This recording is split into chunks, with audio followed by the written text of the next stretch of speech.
Good afternoon, you lovely people. Welcome back to Lily White Lane. I hope that you're all having a really good day and week wherever you are in the world, and whatever you are planning to get up to today and over the rest of the week as a whole. Finally, not finally, the Rockers come back. Finally, we have some Tottenham Hotspur news. Dominic Solanke to Tottenham Hotspur is now here. We go. Fabrizio Romano has confirmed that the deal is done for the Bournemouth striker to join Spurs this summer. And this is a signing and a player that split a lot of opinion in the Tottenham fan base. And I may be in the minority, but I really like this signing. Game after game last season, we were lacking that out-and-out number 9 to finish chances and, as I say, be on the end of crosses that our wingers and attacking midfielders were putting in. Dominic Solanke will be that guy. He will be that out-and-out number 9. He will be the striker who's always in the right position to get the tap in, as I say. And he is capable of scoring bangers as well. I think I've seen a lot of criticism about his time at Chelsea and Liverpool. I think you can only judge his most recent work, and his most recent work has been absolutely fantastic. 19 goals for a mid-table club like Bournemouth.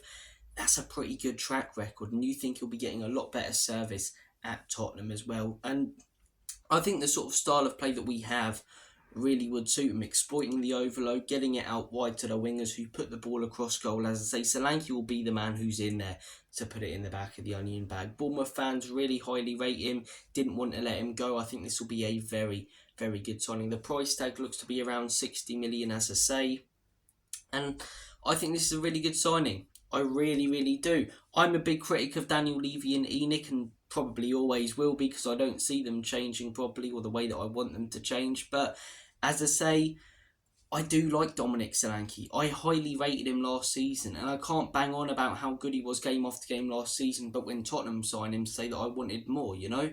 Look at the other players we could have gotten. Julian Alvarez was the one for me where if I had to choose between Solanke and Alvarez, it's Alvarez 9 times out of 10. 90 million, he's gone to Atletico for. I would have wanted us to bring him in for that. You think we sold Harry Kane for 110 million? Why not spend all that money on Julian Alvarez? He's a top tier striker and he would have got first team game time and would have been phenomenal, guaranteed. But as I say, he's gone to Atletico Madrid. You look at other strikers available, you know, Victor Gyökeres, a guy who's only really done it in Portugal, didn't really do it on the European stage either. Is that a guy who we're completely banking on instead of a Premier League proven striker who smashed it last season for a mid-table club? You know, Ivan Toney, what has Ivan Toney done that much better than Dominic Solanke? He had a very good end to last season, as I say, when he was allowed to play, but let's think about it, right? When it comes to Ivan Toney, he's impressed, but at a mid-table club in the Premier League, just like Dominic Solanke has. Who's to say that if we bring in Ivan Toney, it could flop just like Dominic Solanke could? Do you know what I mean? I don't see what Ivan Toney's really got over Dominic Solanke as a player. He got called up to England. Did he do bad? Not by any means. Not by any means. Did he do good? Yes. But did he really pull up any trees when he got the chance to? Not in my opinion. So I think Dominic Solanke's a good signing. I think he suits the system, as I say, very well.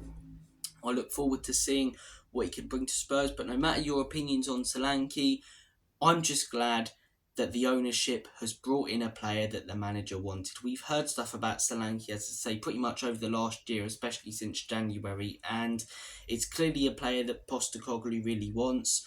Obviously, there's many more that I want us to bring in that Postecoglou's reported to want, and some of them may be false, coming out from like tier 5 sources in Saudi Arabia who aren't very reliable. But based on, as I say, what most journalists are saying, he's a player that Andrew's wanted for quite a while, and I'm glad that the ownership has gone out there and spent the big bucks on him. So, guys, comment your thoughts and opinions down below. You may not be a big fan of Dominic Solanke. I'll be happy to debate you and discuss with you, as I say, because there's definitely some fuel and some points you can bring up as to why he wouldn't be a good signing. But I'm willing to give him a chance based on what I saw of him last season. I think he'll fit this system very well.